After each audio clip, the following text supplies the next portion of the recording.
पूजा, जप और तप की शक्ति। एक प्रेरणादायक कहानी। एक छोटे से गांव में रघुनाथ नाम का एक साधारण किसान रहता था। वह अपने जीवन से परेशान था।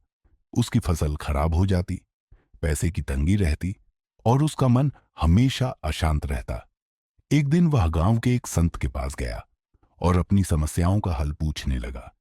संत मुस्कुराए और बोले, रघुनाथ, जीवन में शांति और सफलता पाने के लिए पूजा, जप और तप का सहारा लो।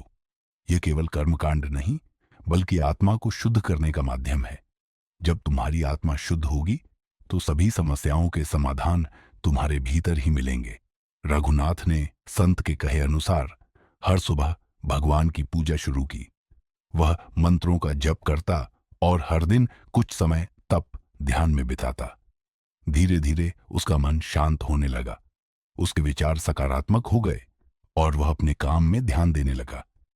कुछ महीनों बाद रघुनाथ की फसल बेहतर होने लगी। वह मेहनत से पैसे कमाने लगा और उसकी समस्याएं दूर होने लगी। उसने संत से पूछा, यह कैसे संभव हुआ?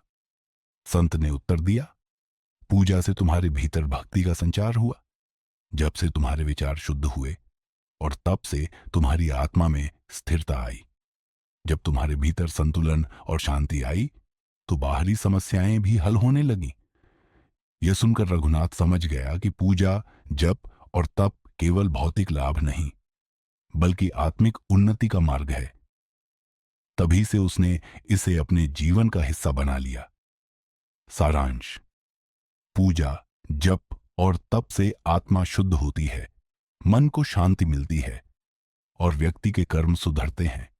जब अंदर का संसार शांत होता है तो बाहरी समस्याएं भी सुलझने लगती हैं।